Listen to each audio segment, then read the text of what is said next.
Sebelum ceritanya dimulai, silahkan tulis di kolom komentar dari daerah mana saja teman-teman yang menonton cerita ini, dan jangan lupa like dan subscribe agar channel Tika Story bisa semakin berkembang dan bisa mempersembahkan cerita yang terbaik. Hidup tak pernah memberitahu kepada siapa ia akan berpihak, tetapi ia selalu menyimpan satu hal yang pasti. Kebenaran akan selalu menemukan jalannya, cepat atau lambat. Andin, seorang wanita muda dengan pembawaan tenang dan sikap sederhana, adalah putri dari konglomerat paling berpengaruh di negeri itu. Namun, tak ada yang tahu. Dunia hanya mengenalnya sebagai wanita biasa, putri dari pasangan sederhana yang tinggal di rumah kecil dengan halaman yang luas dan kebun bunga di belakangnya. Sebuah tempat yang penuh cinta dan kehangatan. Sejak kecil, Andin diasuh oleh pamannya yang memilih hidup jauh dari gemerlap dunia sang kakak. Pamannya bukanlah pria kaya, tapi ia memiliki harta paling berharga, hati yang tulus dan penuh kasih. Ia menolak semua tawaran sang kakak untuk hidup mewah. Ia tak menginginkan istana, hanya ingin anak yang bisa ia rawat dan cintai sepenuh hati. Dan anak itu adalah Andin. Ayah kandung Andin menyetujui permintaan itu karena ia tahu, tanpa pamannya, ia takkan pernah menjadi konglomerat. Masa lalunya penuh perjuangan bersama sang adik. Maka sebagai bentuk penghormatan, ia mempercayakan putri bungsunya kepada sang adik, membiarkannya tumbuh dalam kesederhanaan, agar mengenal nilai hidup yang sesungguhnya. Andin tumbuh menjadi wanita anggun yang bersahaja. Ia tak pernah membanggakan nama keluarganya, apalagi menggunakan kekayaan sebagai senjata. Ia hidup dengan prinsip, cinta dan harga diri tak bisa dibeli. Lalu, datanglah Abi, seorang pria baik hati, pengusaha muda di bidang kuliner. Hubungan mereka berjalan penuh cinta, walau tidak tanpa ujian. Ibu Abi, seorang wanita yang menjunjung tinggi status sosial, tak pernah benar-benar menerima Andin. Ia lebih memilih Diana, mantan kekasih anaknya yang berasal dari keluarga hartawan. Namun Abi tetap memilih Andin. Ia mencintainya bukan karena siapa orang tuanya, tapi karena siapa dirinya.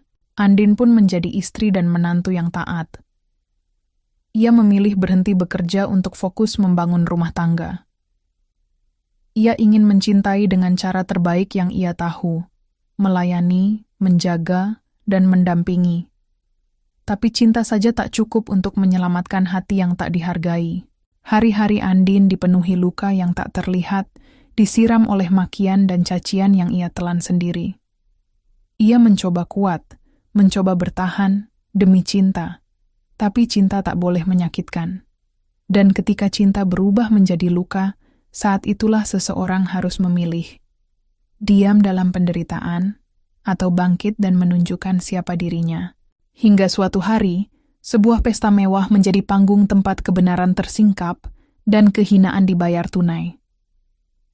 Di sana, Andin tak lagi berdiri sebagai wanita sederhana. Ia berdiri sebagai putri konglomerat paling berkuasa, mentari pagi menyinari halaman kecil itu dengan sinarnya yang hangat. Seperti biasa, suara burung-burung bersahut-sahutan di atas pohon jambu. Sementara angin lembut menerpa tirai jendela rumah bergaya klasik yang berdiri tenang di tengah-tengah perumahan biasa. Di dapur, terdengar suara dentingan sendok dan piring. Andin, wanita muda berusia 25 tahun, sedang sibuk menyiapkan sarapan untuk pamannya yang sebentar lagi akan turun dari lantai atas. Rambut hitam panjangnya diikat rapi, wajahnya bersih tanpa polesan make up, dan senyumnya senantiasa tulus. Bahkan ketika hanya berbicara pada panci yang mendidih. "Din, bau nasi gorengnya bikin lapar," seru suara dari tangga. Itu adalah Paman Budi, pria berusia hampir 60 tahun, berperawakan sederhana namun sorot matanya penuh kasih.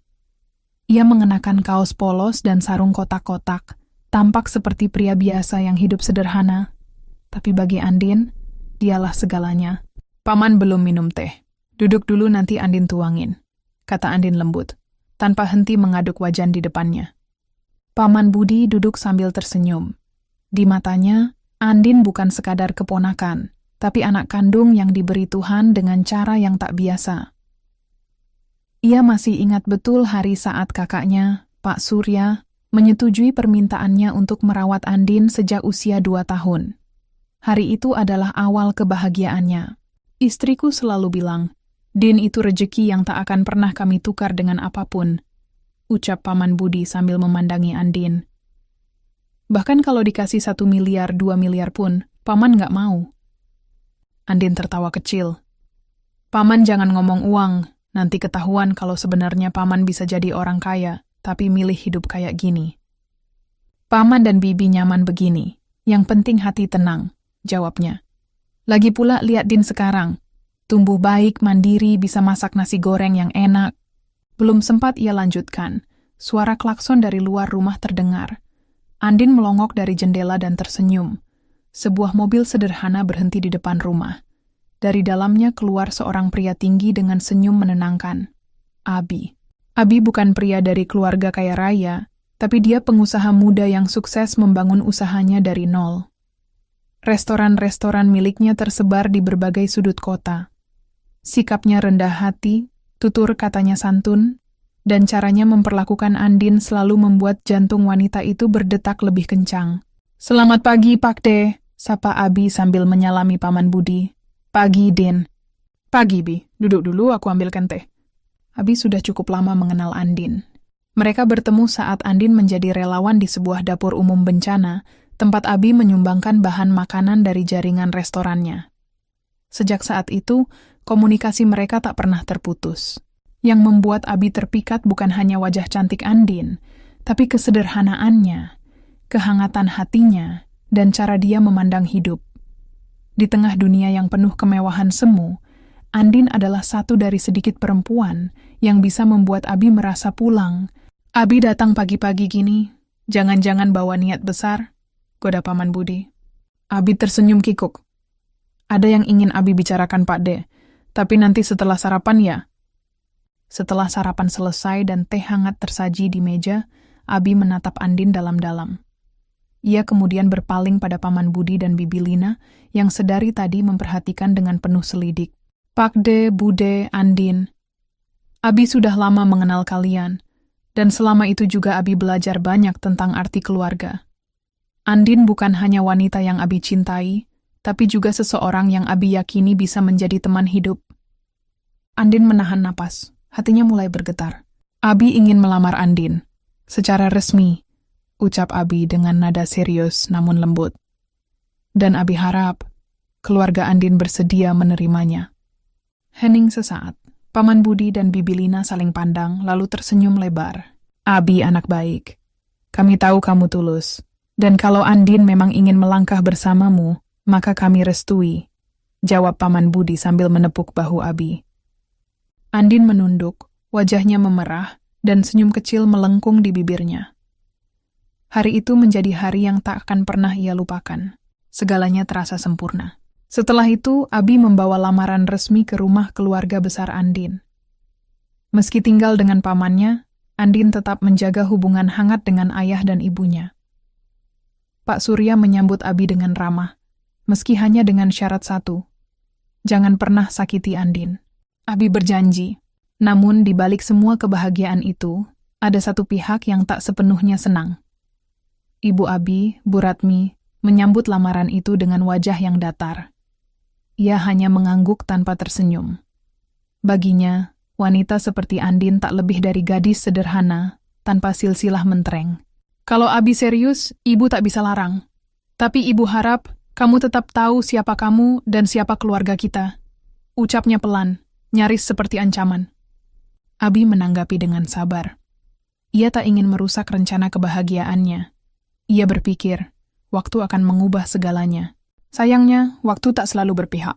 Ya, dan cerita ini baru saja dimulai. Hari itu menjadi awal dari lembaran baru dalam hidup Andin dan Abi. Pernikahan mereka dilangsungkan secara sederhana, namun hangat di sebuah taman kecil yang dipenuhi bunga-bunga putih dan ungu, warna favorit Andin. Meski tidak diselenggarakan di hotel mewah, seperti pesta pernikahan kaum elit pada umumnya, pernikahan itu terasa megah di hati semua yang hadir karena cinta yang terpancar dari kedua mempelai. Abi menggenggam tangan Andin erat, memandang wajah istrinya yang tersenyum malu di bawah kerudung pengantin yang lembut. Di balik senyum itu, ada harapan, keyakinan, dan keberanian untuk menjalani hidup baru. Paman Budi dan Bibi Lina duduk di barisan depan, menahan tangis haru. Ayah dan ibu kandung Andin pun hadir, meski duduk di barisan tengah dan tak menarik perhatian siapapun. Sesuai permintaan Andin, mereka hadir sebagai tamu biasa. Andin tidak ingin pesta pernikahannya dirusak oleh persepsi atau perbedaan kelas. Ia ingin hari itu hanya dipenuhi oleh cinta, bukan kekuasaan atau status sosial. Ibu Abi, Bu Ratmi, hadir dengan gaun biru muda dan perhiasan berkilau. Ia memasang wajah datar sepanjang acara, hanya tersenyum seperlunya ketika kamera mengarah padanya. Meski menolak menunjukkan rasa suka pada Andin, ia tak bisa menolak keputusan Abi. Apalagi setelah melihat betapa kukuhnya tekad anaknya untuk menikahi wanita sederhana itu. Setelah pernikahan, Andin resmi pindah ke rumah Abi, sebuah rumah besar dengan 2 lantai, taman kecil, dan beberapa pembantu rumah tangga yang mengurus segala kebutuhan keluarga. Namun, berbeda dengan wanita kebanyakan yang akan menikmati kemewahan baru itu, Andin justru merasa canggung. Ia tak terbiasa hanya duduk diam dan dilayani. "Aku mau bantu nyapu halaman, Bu," ujar Andin pagi itu saat melihat salah satu pembantu sedang menyapu halaman depan. "Ndak usah, Mbak. Ibu sudah perintahin kami buat kerjain semua," ujar Simbok pembantu dengan ragu. Andin tersenyum lembut. "Nggak apa-apa, aku juga butuh gerak. Lagian, jadi istri bukan berarti cuma duduk di rumah, kan?" Hari-harinya diisi dengan kegiatan rumah tangga yang biasanya dilakukan para pembantu. Ia membersihkan kamar, merapikan dapur, bahkan memasak sarapan untuk Abi sendiri. Ia ingin rumah itu bukan hanya jadi tempat tinggal, tapi tempat yang penuh kehangatan. Ia percaya, cinta butuh ruang untuk tumbuh, dan ia ingin menciptakan ruang itu dengan tangan dan hatinya sendiri. Abi seringkali terkejut melihat Andin bangun lebih pagi dari pembantu rumah. Kadang saat ia turun ke bawah, meja sudah tertata rapi dengan menu khas rumahan yang mengingatkannya pada masa kecil. "Din, kamu nggak capek?" tanya Abi suatu pagi sambil menyendokkan nasi uduk buatan Andin. "Capek sedikit nggak apa-apa. Yang penting rumah kita terasa hidup," jawab Andin sambil tersenyum. Abi merasa sangat beruntung memiliki Andin. Ia semakin yakin bahwa keputusannya menikahi wanita ini adalah keputusan terbaik dalam hidupnya. Namun tidak semua di rumah itu merasakan hal yang sama. Bu Ratmi, yang tinggal bersama mereka, sering mengamati gerak-gerik Andin dari balik pintu. Ia heran, bahkan risih, melihat menantunya sibuk mengurus pekerjaan rumah. Bagi Bu Ratmi, menantu itu seharusnya menunjukkan gengsi, bukan malah bersikap seperti pembantu. "Abi, kamu lihat istrimu itu. Masak, bersih-bersih, nyapu halaman. Orang rumah jadi bingung, kerjaannya diambil semua," keluh Bu Ratmi ketika mereka hanya berdua. "Ibu kan tahu, Din memang begitu orangnya." "Sederhana," jawab Abi tenang. "Justru itu. Sederhana banget. Ibu takut orang nanti bilang kamu nikah sama gadis kampung," gumam Bu Ratmi, dengan nada sinis yang halus. Abi diam. Ia tak ingin berdebat, tapi mulai merasakan ada hal yang tak akan mudah. Hari-hari berikutnya berlalu dengan rutinitas yang nyaris sempurna di mata Abi dan Andin. Namun perlahan, Andin mulai merasakan perubahan dalam sikap Bu Ratmi. Komentar-komentar kecil mulai muncul, seolah menguji kesabaran Andin. "Wah, kamu masak sayur asem ya? Dulu mantan Abi, si Diana, masaknya lebih seger," ucap Bu Ratmi suatu siang sambil mencicipi masakan Andin. Andin hanya tersenyum. Ia tak membalas, hanya mencatat dalam hati. Pernah suatu kali, ketika Abi belum pulang, Bu Ratmi dengan sengaja menyuruh Andin menyapu halaman padahal baru saja disapu. "Ulangin aja, tadi banyak debunya tuh. Mbok Yati kurang bersih nyapunya," katanya tanpa menatap Andin. Andin menuruti. Ia tahu, menjadi menantu berarti juga harus siap menghadapi ujian kesabaran. Namun tidak semua bisa ditelan bulat-bulat. Malam-malam tertentu, ketika Abi tertidur, Andin duduk di balkon belakang, menatap langit. Ia mengingat masa kecilnya, saat paman dan bibinya mengajarinya untuk sabar, untuk tetap lembut meski dikhianati dunia. Tapi ia juga ingat pesan ayah kandungnya. Jangan pernah biarkan siapapun meremehkanmu hanya karena kamu ketika saatnya tiba, dunia akan tahu siapa kamu.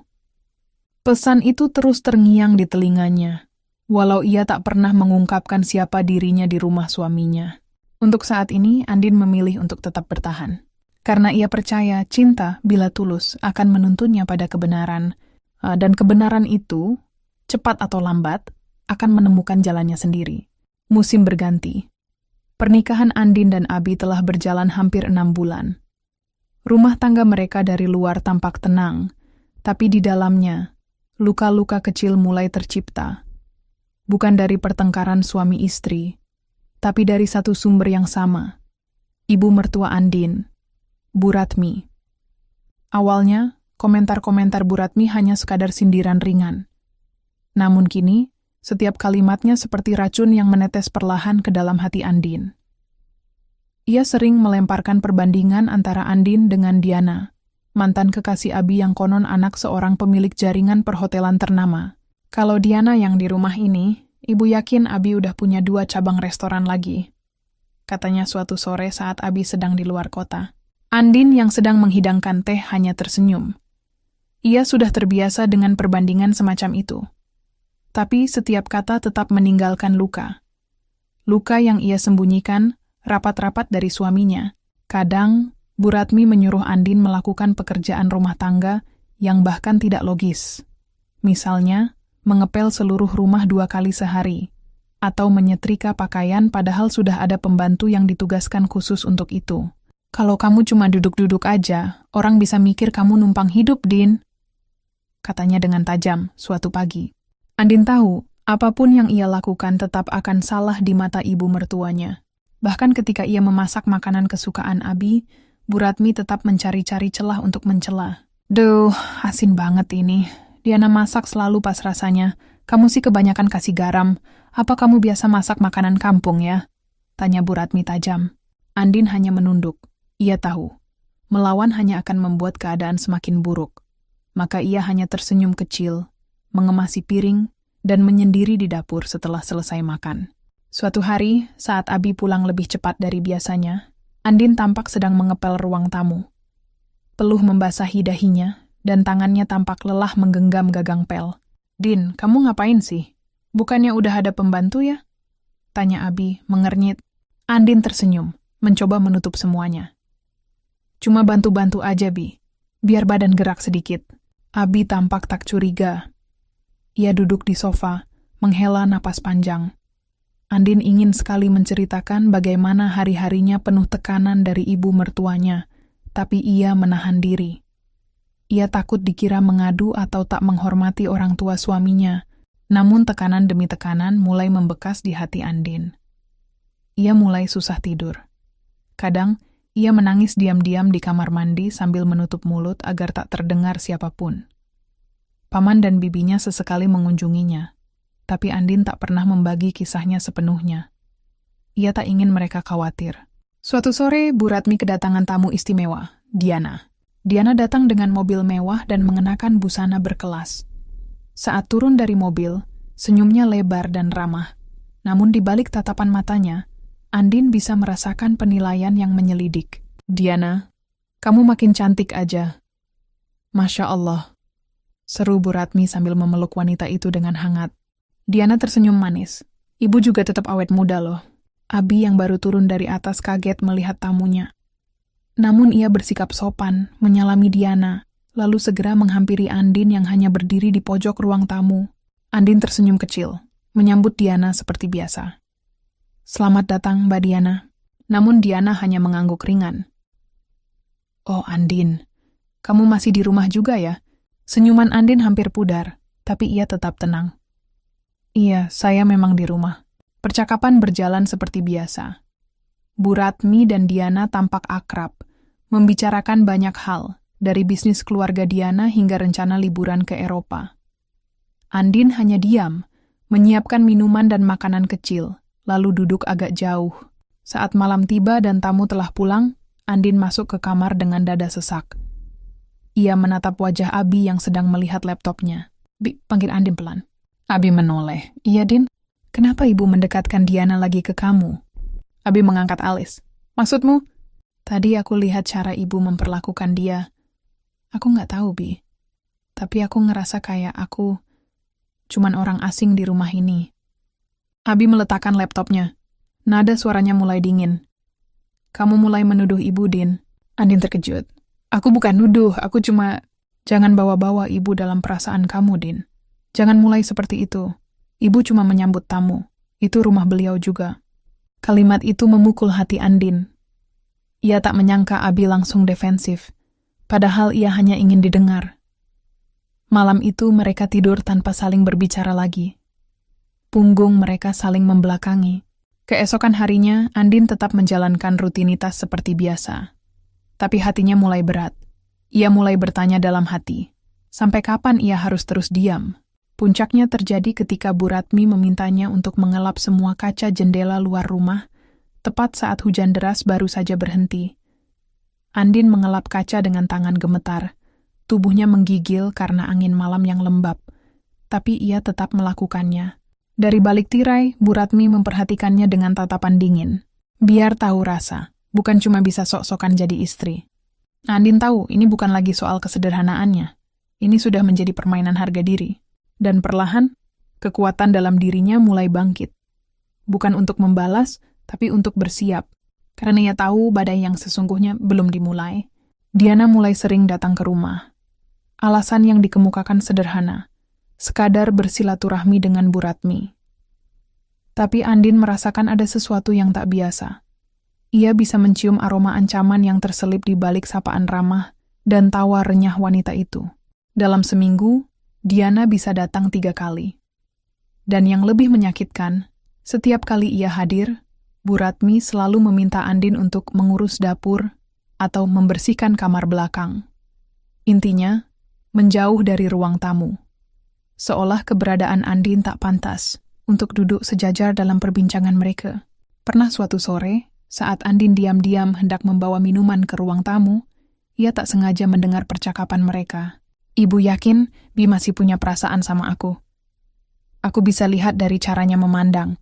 Masih seperti dulu, ucap Diana, suaranya cukup jelas.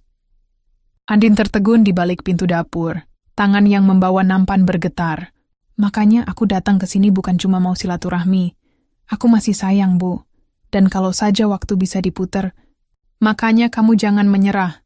Ibu selalu lebih suka kamu daripada dia, sahut Bu Ratmi, dengan nada yang membuat dada Andin sesak. Tak kuat mendengar lebih jauh, Andin mundur perlahan dan kembali ke dapur. Air matanya jatuh, namun segera ia sapu. Ia tahu, tak ada tempat untuk menangis terlalu lama di rumah ini. Jika terlalu lama lemah, ia akan diinjak habis-habisan. Malamnya saat Abi pulang, Andin mencoba mengajak bicara lagi. Bi, aku pengen ngomong, katanya pelan saat mereka sedang di kamar. Abi masih sibuk dengan ponselnya. Ngomong aja. Andin duduk di tepi ranjang menatap suaminya dengan mata lelah. Diana terlalu sering ke sini. Aku nggak nyaman, Bi. Abi menghela napas. Dia cuma tamu, Din. Lagi pula ibu yang undang. Andin menggigit bibirnya. Tapi aku istrimu. Harusnya kamu juga bisa jaga perasaanku. Abi meletakkan ponsel dan menatap Andin. Din, kamu itu terlalu sensitif. Jangan jadi istri yang cemburuan buta. Ibu udah cukup stres akhir-akhir ini. Kamu jangan nambah masalah. Ucapan itu menusuk seperti pisau. Andin menunduk, menahan perih. Kalau kamu terus-terusan begini, nanti ibu mikir kamu nggak bisa jadi istri yang dewasa, tambah Abi, dengan nada dingin. Sejak malam itu, Andin tak pernah lagi mengeluh. Ia memilih diam, mengubur rasa sakitnya dalam-dalam. Ia kembali menyibukkan diri dengan pekerjaan rumah, sesekali ke toko kecil milik pamannya untuk membantu mencatat keuangan. Diam-diam, ia juga mulai belajar bisnis online, sesuatu yang sejak dulu menarik perhatiannya. Namun hari-hari menjadi lebih berat ketika Diana bukan hanya datang, tapi menginap. Ibu yang minta aku nginep di sini 2 malam. Kebetulan aku ada urusan bisnis di kota ini, ujar Diana suatu hari, dengan senyum menantang di depan Andin. Dan Bu Ratmi dengan santainya menambahkan, biar rumah ini rame dikit, masa iya Andin aja yang terus-terusan di rumah. Ibu bosen liatnya. Andin hanya menunduk. Tapi kali ini, hatinya mulai membentuk dinding. Dinding yang keras, yang melindunginya dari rasa perih. Malam itu, Andin terbangun. Perasaannya tak tenang. Ia keluar kamar untuk mengambil air, dan tanpa sengaja melihat cahaya samar dari ruang keluarga. Ia mendekat pelan. Dan di sanalah, ia melihat sosok Diana duduk di sofa dengan gaun tidur tipis, sedang berbincang dengan Abi yang duduk agak jauh, wajahnya tak tenang. Andin hanya menyaksikan dari jauh. Tak ingin membuat keributan. Tapi di dalam hatinya, badai sudah mulai menggelora. Keesokan paginya, Andin memberanikan diri bicara lagi pada Abi. Bi, aku minta satu hal aja. Tolong jaga jarak dengan Diana. Aku istrimu. Tapi aku ngerasa kayak orang asing setiap kali dia ada. Abi memejamkan mata, lalu menghela napas panjang. Din, kamu itu terlalu banyak menuntut. Apa kamu nggak bisa percaya sama aku? Ini bukan soal percaya. Ini soal rasa dihormati. Sebagai istri, suara Andin mulai gemetar. Abi menatap Andin dengan tatapan yang tak lagi hangat. Kalau kamu nggak kuat tinggal di rumah ini, kamu bisa balik ke rumah orang tuamu. Kata-kata itu seperti palu yang menghantam dadanya. Hari itu, rumah keluarga Abi mulai tampak sibuk. Para pekerja keluar masuk membawa perlengkapan pesta, kotak-kotak besar berisi hiasan, dan bahan makanan mewah. Andin menatap halaman yang dipenuhi hiruk-pikuk orang, sementara tangannya masih mencuci piring bekas sarapan. Ibu ulang tahun ke-60. Acara ini harus meriah. Semua tokoh penting diundang, kata Bu Ratmi suatu pagi saat sarapan bersama Abi dan Diana yang masih menginap. Abi mengangguk. Tenang Bu, aku udah hubungi vendor terbaik. Acara ini harus jadi yang terbesar di kota. Andin duduk di ujung meja, tak banyak bicara. Ia hanya sesekali melirik Diana yang duduk di samping Abi dengan senyum angkuh. Diana dengan santai menambahkan, nanti kita bahas juga soal undangan VIP-nya ya, Tante. Aku ada daftar kolega ayahku yang bisa kita ajak. Oh iya, itu bagus. Kamu bantu ibu ya, Diana, sahut Bu Ratmi antusias. Andin menunduk. Tak sekalipun dirinya dilibatkan dalam pembicaraan itu. Padahal ia adalah menantu dan istri dari Abi. Tapi posisinya seperti bayangan di rumah ini, ada, tapi tak diakui. Malam harinya, saat Andin sedang menyapu ruang tamu, ia mendengar percakapan mereka dari balik ruang tengah yang sedikit terbuka. Andin, biarkan saja dia bantu-bantu pelayan. Bukannya dia juga nggak kerja? Daripada nganggur, lebih baik ngelap piring, suara Bu Ratmi. Diana tertawa kecil. Iya, Tante. Gaun dia aja itu-itu terus. Gimana bisa ngerti soal pesta? Andin menghentikan langkahnya. Napasnya berat, tapi sekali lagi, ia memilih diam. Tidak ada tempat untuk harga diri di rumah ini. 3 hari sebelum pesta, semua persiapan berlangsung intens. Tenda besar didirikan di halaman belakang, lampu kristal digantung menghias langit-langit tenda, panggung kecil dibangun untuk pertunjukan musik klasik, dan catering kelas atas mulai datang membawa sampel hidangan. Bu Ratmi dan Diana sibuk mengatur layout meja dan kursi. Abi juga terlibat aktif, membahas dengan manajer acara soal susunan acara malam itu. Andin, ia hanya dipanggil saat ada yang perlu dibereskan. Andin, tolong lap piring-piring saji ini. Andin, tolong bersihkan karpet depan. Andin, antar minuman ke para pekerja di halaman. Seorang pelayan sempat mendekatinya dengan ragu. Mbak, maaf. Mbak ini sebenarnya majikan juga kan? Kok? Andin hanya tersenyum. Tidak apa. Saya cuma bantu-bantu. Lagi pula, saya sudah biasa seperti ini. Dalam diam, Andin mulai menyadari satu hal penting. Ia sedang dilucuti dari harga dirinya. Tapi itu bukan berarti ia kalah. Ia hanya sedang mempelajari siapa saja yang harus ia beri pelajaran suatu saat nanti. Hari pesta pun tiba. Rumah besar keluarga Abi bersinar megah. Tamu-tamu berdatangan dengan mobil-mobil mewah. Para undangan mengenakan gaun dan jas mahal. Musik lembut terdengar dari ujung panggung. Para pelayan sibuk berlalu lalang dengan nampan berisi minuman dan canape. Andin mengenakan gaun sederhana berwarna nude. Wajahnya polos tanpa makeup berlebihan. Ia diminta oleh Bu Ratmi untuk membantu para pelayan menyajikan minuman. Jangan sampai salah, ya. Tamu-tamu ibu itu orang penting semua. Kamu bisa bantu angkat gelas, kan? Kata Bu Ratmi sebelum acara dimulai. Abi hanya diam, tak membela. tak menolak. Danin mengangguk. Baik, Bu. Ia berjalan mengelilingi tamu-tamu, melihat beberapa tamu mencibir, menatap aneh, atau bahkan mengira ia pelayan sungguhan. Bahkan saat ada yang berkata, "Mbak, saya butuh tisu di meja tengah." Andin tetap tersenyum dan menjawab, "Segera, Bu." Puncaknya terjadi ketika salah satu tamu penting datang, seorang tokoh bisnis besar yang ternyata adalah teman lama ayah kandung Andin. "Apa itu, Andin? Anak Pak Wijaya?" Pria itu bertanya kaget. Sebelum Andin sempat menjawab, Bu Ratmi datang tergesa-gesa dan menarik tamu tersebut dengan senyum palsu. "Oh, salah lihat, Pak. Itu cuma salah satu pelayan freelance kami," ujar Bu Ratmi cepat. Andin menunduk. Tapi kali ini bukan karena malu. Ia sedang menahan sesuatu yang mendidih di dadanya. Lalu, di antara kerumunan, ayah dan ibu kandung Andin datang. Mereka datang dengan sopan, mengenakan pakaian yang elegan namun tak mencolok. Mereka mengikuti permintaan putrinya untuk tak menyapanya secara spesial. Namun, ketika sang ayah melihat putrinya mengangkat nampan penuh gelas, wajahnya memucat. Tangan besarnya mengepal, tapi ia menahan diri. Tak lama kemudian, Diana berjalan dengan anggun ke arah sang tamu sambil menggandeng tangan Bu Ratmi. "Ayo Tante, kita potong kue di panggung. Biar semua mata tertuju pada kita," ucapnya ceria. Andin menatap panggung, menatap lampu, menatap semua kemewahan itu. Tapi dalam hati, ia tahu, malam ini bukan milik mereka. Malam ini akan menjadi awal kehancuran semua yang telah meremehkannya. Malam semakin larut, namun pesta ulang tahun Bu Ratmi justru semakin ramai.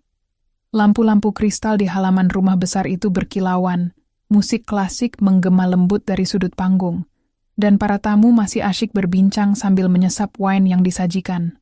Andin, dengan gaun sederhananya, masih setia membawa nampan berisi minuman. Senyum tipis tak pernah benar-benar lepas dari wajahnya. Ia berjalan pelan di antara kerumunan, memastikan setiap tamu mendapat pelayanan yang layak, meski ia bukan pelayan sungguhan. Dari kejauhan, Bu Ratmi dan Diana tampak berbicara pelan. Keduanya berdiri di sudut ruangan yang agak tersembunyi, sesekali melirik ke arah Andin yang sedang melayani seorang tamu. Mata Diana menyipit, bibirnya membisikkan sesuatu di telinga Ibu Abi. "Sekarang saatnya, Tante." Bu Ratmi mengangguk dengan penuh semangat. Biar semua orang tahu siapa Andin sebenarnya, gadis desa yang tak tahu sopan santun. Seketika suasana pesta yang semula damai berubah tegang. "Ya Tuhan, gaun ini, kau gila, Andin!" Suara teriakan Diana menggema di seluruh ruangan. Semua kepala menoleh, dan seolah waktu berhenti sejenak. Andin yang baru saja berbalik dari arah dapur menatap kaget. Ia melihat Diana berdiri dengan gaun yang basah di bagian depan. Wine merah menetes dari kain sutra mahalnya, sementara Bu Ratmi memegangi pinggangnya dengan ekspresi syok yang terlalu dibuat-buat.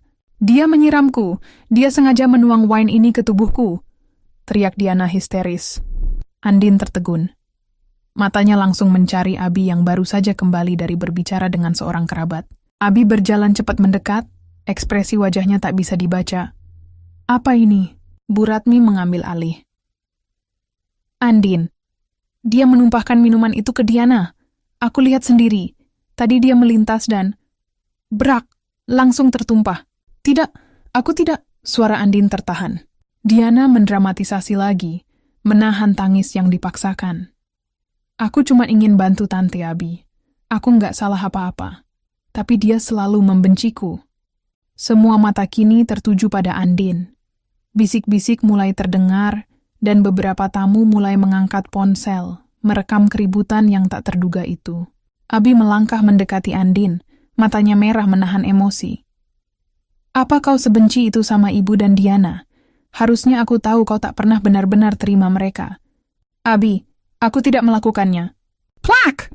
Sebuah tamparan keras mendarat di pipi Andin, memantulkan suara mengejutkan yang terdengar nyaring di tengah pesta. Andin terhuyung. Nampan di tangannya jatuh ke lantai. Gelas-gelas pecah berserakan. Tamu-tamu tercekat. Bahkan para pelayan pun berhenti bergerak. Abi memandangnya dengan penuh kemarahan.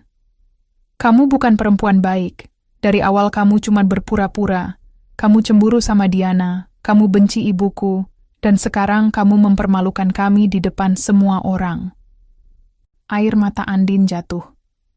Bukan karena sakit fisik, tapi karena hatinya benar-benar remuk. Di hadapan seluruh tamu undangan, termasuk ayah dan ibunya yang menonton dari kejauhan, ia dihina dan dipermalukan oleh orang yang ia cintai. Ayah Andin berdiri dari kursinya. Wajahnya tegang. Ibunya memegangi tangan sang suami, berusaha menenangkannya. Namun belum sempat ia bergerak, Bu Ratmi kembali membuka suara. Saya sudah dari awal tidak yakin dengan perempuan ini. Tidak sopan, tidak punya etika, dan lihat sekarang. Malu-maluin. Beberapa tamu mulai berbisik lagi. Ada yang menggeleng. Ada pula yang hanya mengalihkan pandangan. Tapi seorang tamu, seorang wanita tua yang bijaksana, justru berani bersuara. Kalau benar dia melakukan itu, kenapa tak satu pun dari kalian melihatnya langsung? Tanyanya tenang. Suara wanita itu tak digubris. Bu Ratmi dan Diana terus berdiri di pusat perhatian, bermain peran sebagai korban. Abi berdiri di antara mereka, tubuhnya gemetar menahan marah, padahal ia sendiri belum melihat dengan mata kepala sendiri kejadian itu. Andin hanya terdiam. Ia tak berusaha membela diri. Ia tahu, percuma berbicara di tengah orang yang sudah menutup telinga dan hatinya. Ia hanya mengangkat wajah, menatap satu persatu tamu yang kini mengarah padanya dengan pandangan merendahkan. Lalu ia menatap Abi, dan dengan suara nyaris tak terdengar, ia berkata, "Kau sudah percaya pada fitnah, Abi, bahkan tanpa memberi aku kesempatan bicara. Mulai malam ini, semua akan berubah." Abi mengernyit bingung. "Apa maksudmu?" Namun Andin tak menjawab. Di kejauhan, ayahnya perlahan berjalan mendekat, diikuti ibunya. Sementara itu, dari balik kerumunan, seseorang membuka jalan. Kakak laki-laki Andin. Ia baru saja tiba, wajahnya tegas dan penuh amarah, menatap adiknya yang baru saja ditampar di depan umum. Pesta yang semula penuh tawa kini berubah menjadi panggung kehancuran yang perlahan menunggu untuk dimulai. Seketika, suasana pesta menjadi hening. Ketegangan terasa di udara, seolah setiap tamu menahan napas. Abi berdiri kaku, tangan masih mengepal setelah menampar Andin, sementara sang istri menunduk menahan air mata. Langkah berat terdengar dari arah kerumunan. Seorang pria tegap dengan setelan jas hitam elegan perlahan muncul, membuka jalan dengan tatapan tajam dan dingin. Dialah Arvin Darmawan. Kakak kandung Andin, seorang pengusaha muda yang selama ini jarang tampil di depan publik, namun memiliki reputasi kuat sebagai pewaris utama grup bisnis milik ayah mereka. Darmawan Group, perusahaan induk yang menaungi puluhan anak usaha besar di Indonesia. "Apa kalian sudah selesai mempermalukan adikku?" ucap Arvin dingin. Suara pria itu menggema dan langsung membuat Abi menoleh. Ekspresinya kaget. Bu Ratmi bahkan sampai mundur selangkah. Diana menahan napas. Andin menoleh dengan mata merah dan lembab. "Kak." Arvin mendekat dan berdiri di depan Andin, lalu mengusap pipi adiknya yang masih kemerahan karena tamparan. "Jangan takut. Mulai sekarang aku yang akan bicara." Arvin menoleh ke Abi dan berbicara dengan suara tenang tapi tajam. "Kau tampar perempuan yang selama ini kau sebut istri hanya karena ucapan dari orang-orang yang bahkan tak tahu apa-apa. Tanpa bukti, tanpa berpikir. Kau lupa siapa Andin?" Abi masih terlihat bingung, tetapi tamu-tamu mulai berbisik. Arvin melanjutkan. "Nama lengkapnya adalah Andin Darmawan, putri kedua dari pemilik Darmawan Group. Wanita yang kalian permalukan malam ini adalah anak dari pemegang saham utama perusahaan kalian sendiri. Kau pikir dia hanya gadis biasa?" Abi terpaku. Matanya membelalak. Beberapa tamu undangan yang mengetahui nama Darmawan Group langsung menunjukkan ekspresi terkejut, dan bisik-bisik makin ramai. Ayah dan ibu Andin akhirnya ikut maju. Sang ibu berbicara dengan suara pelan namun jelas. "Kami diam selama ini karena Andin memohon. Dia ingin hidup sederhana, ingin menjalani rumah tangga tanpa bergantung pada nama keluarga. Tapi tampaknya, kebaikannya disalahartikan." Abi melangkah mundur. Tubuhnya terasa ringan, seolah tulang-tulangnya kehilangan daya. Bu Ratmi terlihat pucat, dan Diana, yang masih memegangi gaun basahnya, terbelalak tak percaya. Arvin memandang langsung ke arah Abi. "Kau bukan hanya tidak layak mendapatkan Andin, Kau juga telah mempermalukan keluarga kami. Kau pikir pesta ini milik keluargamu? Salah. Semua ini dibiayai oleh Darmawan Group sebagai hadiah pribadi dari ayah kami untuk ulang tahun istrimu. Bu Ratmi terjatuh terduduk. Itu, tidak mungkin. Arvin menyerahkan sebuah dokumen kepada kepala pelayan, yang kemudian diberikan kepada para tamu. Di sana tertulis jelas. Pihak penyelenggara pesta ini adalah PT, Darmawan Event Management. Anak usaha dari Darmawan Group. Andin menunduk. Air matanya jatuh lagi, kali ini karena kelegaan. Bukan karena balas dendam, tapi karena kebenaran akhirnya keluar. Abi hanya bisa terdiam, tangannya gemetar. Dunia yang ia kira ia kuasai perlahan runtuh di depan matanya. Ia baru menyadari bahwa wanita yang selama ini ia rendahkan adalah satu-satunya orang yang paling tulus mencintainya dan juga paling berkuasa menghancurkannya jika ia mau. Namun Andin hanya berkata pelan, "Mulai malam ini aku akan kembali ke rumah. Aku tidak tahu apakah masih ada tempatku di sisimu, tapi setidaknya malam ini semua sudah jelas." Dan tanpa menunggu jawaban, Andin berbalik. Arvin menggandengnya keluar dari pesta, diiringi tatapan hormat dari tamu-tamu yang kini tahu siapa sebenarnya wanita yang mereka pandang rendah selama ini. Abi berdiri membatu, sementara Bu Ratmi hanya bisa memegangi dadanya yang terasa sesak. Malam itu, pesta yang dimaksudkan sebagai ajang kehormatan keluarga Abi berubah menjadi panggung kehancuran reputasi mereka sendiri. Rumah besar keluarga Darmawan malam itu dipenuhi kehangatan, namun tidak dengan hati Andin. Ia duduk diam di balkon lantai 2, menatap langit malam yang tampak mendung. Gaun pesta mewah yang masih melekat di tubuhnya tak mampu menutupi luka di hatinya. Pipinya yang memar sudah diberi obat oleh bibinya, tapi bekas luka di hatinya tak semudah itu hilang. "Andin?" Suara lembut sang bibi membuyarkan lamunannya. "Kau sudah makan?" Andin menggeleng. "Belum lapar, Bi." Bibinya duduk di sampingnya dan menggenggam tangannya erat. "Kau sudah melakukan hal yang benar malam tadi. Tidak semua orang mampu bertahan dengan elegan di saat dirinya dihina dan dijatuhkan. Kau luar biasa, Nak." Andin menunduk, menahan air mata yang kembali menggenang. "Padahal aku hanya ingin menjadi istri yang baik, menantu yang baik." Sang bibi memeluknya. "Kau sudah lebih dari cukup, Andin. Tapi orang-orang buta oleh kebencian tidak akan pernah melihat cahaya." Sementara itu, di rumah keluarga Abi suasana bak neraka. Abi duduk lemas di ruang tamu. Matanya sembab, bajunya masih belum berganti sejak malam pesta. Ia menatap layar ponsel yang menampilkan pesan-pesan tidak terbaca dari Andin. Pesan yang dulu dikirim Andin saat mencoba menjelaskan tentang perlakuan ibunya. Kini Abi sadar, ia tidak pernah mendengar. Tidak pernah benar-benar melihat.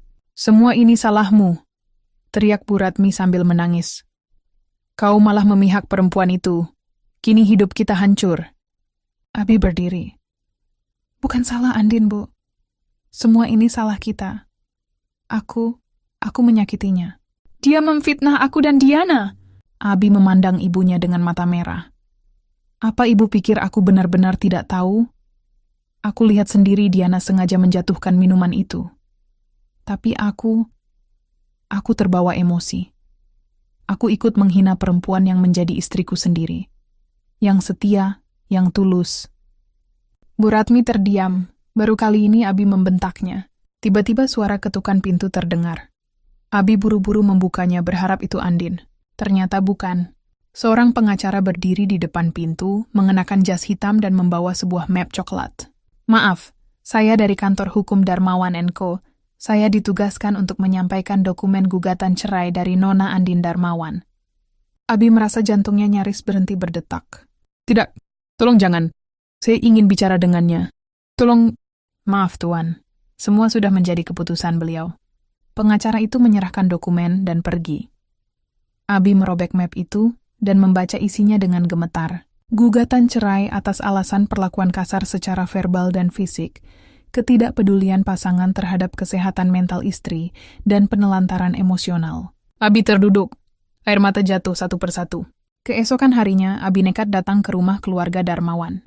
Para pengawal tidak langsung membiarkannya masuk. Tapi suara Abi yang terus memohon membuat Andin turun dari lantai atas. Ia berdiri di balik pintu utama, menatap lelaki yang dulu ia cintai begitu dalam. "Maaf Tuan Abi," ucap Arvin yang muncul dari balik pilar. "Rumah ini sudah tak bisa kau masuki lagi." Abi menatap Andin dengan penuh sesal. "Aku minta maaf, aku terlalu bodoh, aku buta. Maafkan aku, Andin." Andin menatapnya dengan mata dingin. "Aku tak marah karena kau tampar aku, Abi. Aku sakit karena kau tak pernah mencoba mengerti. Aku bicara, aku menangis. Tapi kau memilih percaya pada fitnah daripada istrimu sendiri." Abi meneteskan air mata. "Aku akan memperbaiki semuanya." Andin menggeleng pelan. "Tak perlu, kau sudah membuat pilihanmu. Dan aku pun begitu." Abi berlutut.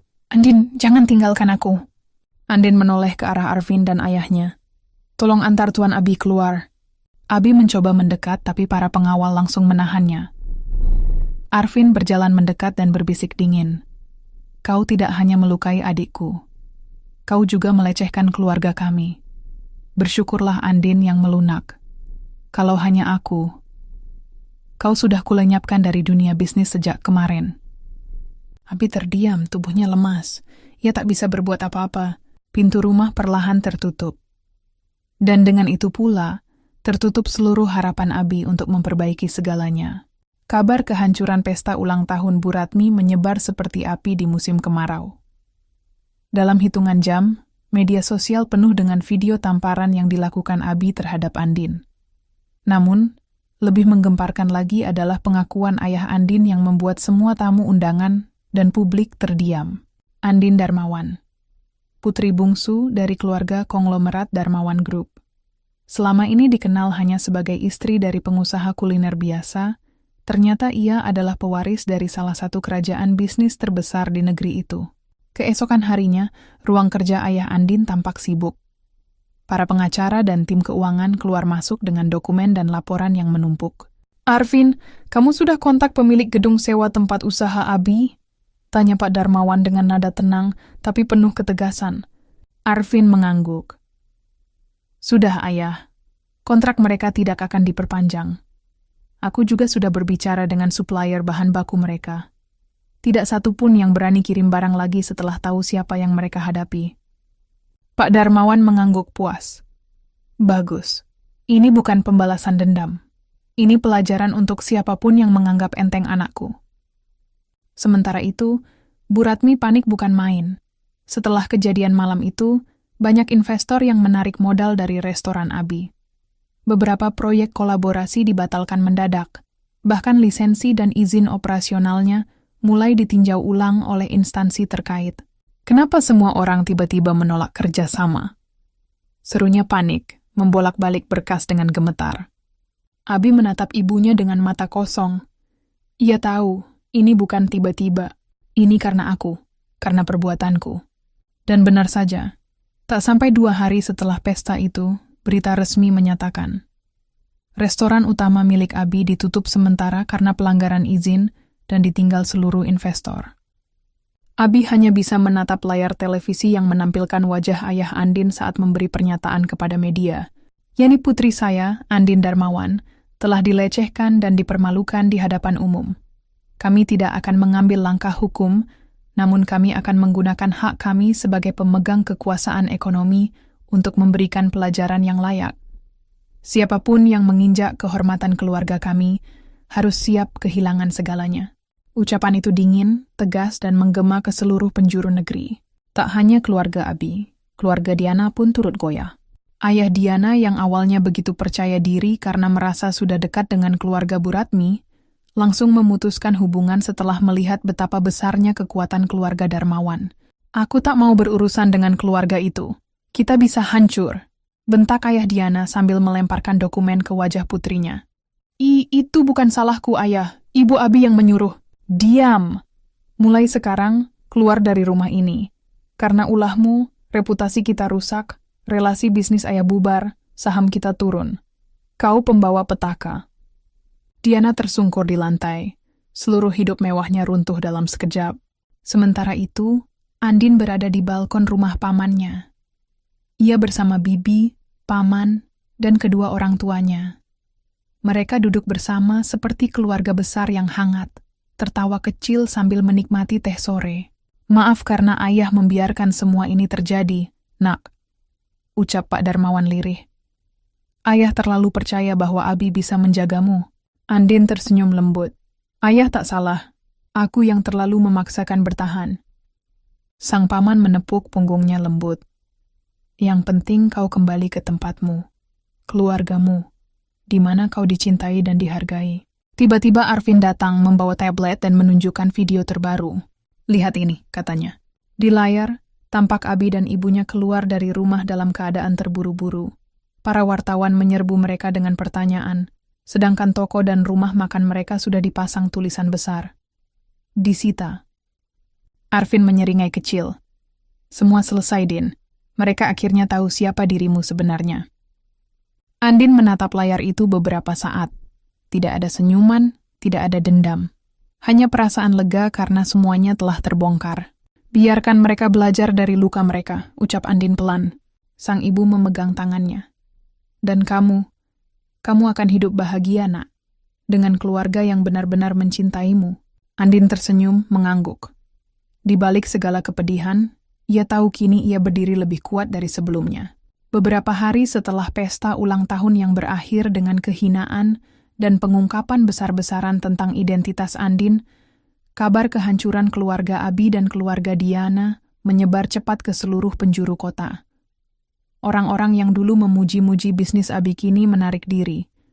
Seakan mereka tahu bencana akan menghampiri siapa saja yang tetap berdiri di sisinya. Di kantor pusat Darmawan Group, suasana justru tenang. Pak Darmawan dan Arvin, kakak Andin, duduk santai di ruang kerja besar yang menghadap ke kota. Ponsel mereka tak berhenti berdering. Para investor, pejabat pemerintah, bahkan tokoh masyarakat memberikan dukungan penuh atas tindakan tegas keluarga Darmawan. Keluarga Ratmi kini sudah tidak punya cadangan dana. "Aku pastikan semua relasi bisnis mereka diputus," ujar Arvin sembari mengangguk ke asistennya. Pak Darmawan menyandarkan punggungnya. "Dan keluarga Diana?" "Sudah. Semua saham perusahaan mereka sudah ditarik oleh rekan-rekan kami. Keluarga mereka terpaksa menjual rumah dan kendaraan untuk membayar utang. Sisa reputasi yang mereka punya tinggal abu." Pak Darmawan tidak tertawa, tidak juga puas. Baginya ini bukan pembalasan, tetapi konsekuensi. Sementara itu di rumah Abi, yang dulunya megah, kini sunyi. Para pembantu sudah pergi, tagihan menumpuk di atas meja makan. Abi hanya bisa terduduk dengan mata kosong menatap secangkir kopi yang tak tersentuh. Ibunya, Bu Ratmi, berlarian panik di dalam rumah. Telepon terus berdering, orang-orang menagih hutang. Penasehat hukum menolak membantu. Bahkan tetangga pun kini tak mau menyapa. "Kita harus bicara dengan Andin," teriak Bu Ratmi. "Minta maaf, minta ampun, dia pasti bisa bantu kita." Abi memejamkan mata. Wajah Andin, yang waktu itu ditamparnya di depan semua orang, terus menghantuinya. "Aku sudah hancurkan dia, Bu," gumamnya lirih. "Tak mungkin dia mau maafkan aku." Namun Bu Ratmi keras kepala. Dengan sisa harga diri, mereka pergi ke rumah paman Andin, tempat Andin kini tinggal. Andin sedang duduk di taman belakang bersama paman dan bibinya saat suara mobil tua berhenti di depan gerbang. Seorang satpam segera melapor. "Bu Andin, ada tamu, Pak Abi dan ibunya." Andin menoleh dengan tatapan datar. Buka gerbangnya. Tak lama, Abi dan Bu Ratmi masuk ke pekarangan yang luas. Mereka terlihat lusuh, tidak seperti dulu. Abi bahkan berjalan tertunduk, berbeda jauh dari sosok pria sombong yang dulu memandang remeh Andin. "Andin," suara Abi parau, matanya memerah. "Aku minta maaf. Aku benar-benar minta maaf. Aku bodoh. Aku terlalu percaya pada Diana dan ibu." Bu Ratmi langsung berlutut. "Maafkan ibu, Nak. Ibu khilaf. Ibu tak tahu siapa kamu sebenarnya." Andin tetap diam. Bibirnya tak bergerak sedikit pun. "Aku tidak butuh kamu tahu siapa aku sebenarnya, Bu," ujar Andin akhirnya, dengan suara tegas. "Yang kubutuhkan dulu hanyalah penghargaan. Sedikit saja rasa hormat. Tapi kalian memperlakukanku lebih hina dari pelayan." Abi menangis. "Aku salah, Din. Aku sadar sekarang. Kau wanita terbaik yang pernah kumiliki. Tolong beri aku kesempatan. Andin menatap mereka dengan dingin. Kalian tidak menyesal karena menyakitiku. Kalian menyesal karena kehilangan segalanya. Paman Andin maju dan berdiri di samping keponakannya. Jika kalian masih punya sedikit kehormatan, tinggalkan tempat ini. Kami tidak ingin orang-orang yang pernah menghina keluarga ini berada di sekitar kami. Ucap pamannya dengan nada datar tapi mematikan. Abi memeluk lututnya menangis. Bu Ratmi bahkan memohon sampai sujud di atas tanah. Namun Andin sudah tak bisa disentuh oleh penyesalan yang datang terlambat. Permintaan maaf tak akan memperbaiki yang sudah hancur. Dan aku tidak ingin mengenang masa itu lagi. Ucapnya pelan namun menusuk. Sekarang pergilah. Ini rumah yang penuh dengan cinta dan kehormatan. Tempat kalian tidak lagi pantas berada.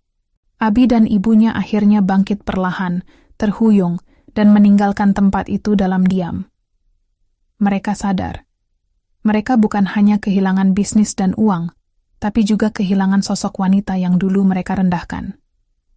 Andin berdiri tegak, dikelilingi orang-orang yang benar-benar menyayanginya. Sementara di luar gerbang megah itu, malam kian larut, dan gelap kehidupan Abi serta ibunya baru saja dimulai. Beberapa hari setelah penolakan Andin yang tegas, berita tentang peristiwa pesta ulang tahun Ibu Abi menyebar luas. Tak hanya menyebar di kalangan sosialita, namun juga menghiasi halaman utama media massa nasional. Judul-judul berita begitu tajam dan menghancurkan. Putri konglomerat dipermalukan, balasannya membuat para sosialita bungkam. Kebodohan Ibu Abi dan mantan kekasih menjerumuskan keluarga sendiri ke jurang kehancuran. Semua orang kini tahu siapa sebenarnya Andin. Sang istri yang selama ini dianggap tak bergengsi, ternyata adalah pewaris utama keluarga Darmawan, konglomerat terbesar di negeri itu. Dan masyarakat, seperti biasa, menyambut kebenaran dengan mulut yang lebih tajam dari belati. Di rumah Abi yang kini nyaris kosong, tumpukan surat tagihan dan pemberitahuan penyitaan berdatangan setiap hari. Mobil-mobil mewah disita, aset dibekukan, bahkan kantor pusat usaha kulinernya kini berubah menjadi kantor milik perusahaan milik Arvin, kakak Andin. Abi duduk di lantai ruang tamu yang dingin. Rambutnya acak-acakan, wajahnya tak lagi bersih dan rapi. Ia telah mencoba menghubungi semua rekan bisnisnya, tetapi semuanya menutup pintu. Bahkan mereka tak menjawab teleponnya lagi. Aku hancur, hanya karena satu tamparan, gumamnya lirih. Tapi hatinya tahu itu bukan hanya satu tamparan. Itu adalah lambang dari seluruh kesalahan, keangkuhan, dan kebodohannya sendiri. Sementara di kamar belakang, Bu Ratmi menangis tanpa henti. Ia tak bisa tidur. Dulu ia membayangkan akan duduk di singgasana sosial bersama Andin sebagai menantunya. Jika saja ia tahu siapa Andin dari awal. Aku menghina orang yang seharusnya kucium kakinya, ratapnya. Aku menjatuhkan anak dari orang yang paling bisa menghancurkan hidup kita. Di sisi lain kota, Diana menatap mangkuk bakso yang ia pegang dengan lelah. Kini ia menjadi pelayan di sebuah rumah makan pinggiran kota. Ia tak lagi tampil dengan gaun rancangan desainer. Rambutnya dikepang sederhana, wajahnya lelah tanpa riasan. Salah satu tamu rumah makan itu mengenalnya. Mereka memotret diam-diam, lalu membagikan foto itu ke media sosial. Diana, si mantan kekasih yang dulu menyombongkan kekayaan, kini menyajikan pesanan sambil tersenyum getir. Karma datang dalam diam. Komentar warganet pun kejam. Pantes dihina waktu itu, sekarang rasain. Dulu ngerendahin orang, sekarang kerja di tempat yang gak ada AC-nya. Tak ada yang mau menolong Diana. Bahkan keluarganya pun menendangnya keluar dari rumah setelah tahu semua harta keluarga lenyap karena ulah Diana. Ia hanya membawa satu koper pakaian dan sisa uang tabungannya. Kini ia tidur di kamar kos kecil, sempit, dan berbau apek. Sementara itu, di istana keluarga Darmawan, Andin tengah duduk santai di ruang tengah bersama paman, bibi, dan orang tuanya. Mereka bercanda, minum teh, dan menikmati sore tanpa beban. Arvin masuk ke ruangan dengan selembar dokumen. Semuanya beres, katanya pada Andin. Tak satu pun dari mereka bisa bangkit lagi. Dunia tahu siapa yang mereka hina. Andin tersenyum tipis. Namun senyum itu bukan karena puas akan kehancuran orang lain, tapi karena akhirnya Paman dan Bibi. Kalau saja mereka tak menghina Paman dan Bibi, mungkin aku masih bisa memaafkan, katanya pelan. Tapi harga diri keluargaku tak bisa diganti dengan maaf. Pak Darmawan menepuk bahu putrinya dengan bangga. Ayah sangat bangga padamu, Nak. Kau bukan hanya kuat, kau juga penuh cinta. Dunia terlalu kecil untuk menjatuhkanmu. Dan hari itu ditutup dengan tawa. Bukan tawa kemenangan, melainkan tawa dari keluarga yang pernah direndahkan, namun kini berdiri paling tinggi. Beberapa bulan telah berlalu sejak pesta ulang tahun itu berubah menjadi titik balik dalam hidup Andin. Kini, ia menjalani hari-harinya bukan dengan kesedihan atau trauma, melainkan dengan ketenangan dan kebijaksanaan. Ia kembali menekuni aktivitas sosial yang dulu ia cintai. Andin membantu mengelola yayasan pendidikan untuk anak-anak kurang mampu, sebuah cita-cita lama yang kini bisa ia wujudkan sepenuhnya. Setiap pagi, ia berjalan di taman luas milik keluarganya bersama sang paman yang masih setia hidup sederhana meski dikelilingi kemewahan. Bagi Andin, Paman dan Bibi bukan hanya orang tua angkat, tapi cahaya hidupnya. Aku tidak akan menjadi siapa-siapa tanpa Paman dan Bibi, ujar Andin suatu pagi sambil menatap bunga-bunga yang mekar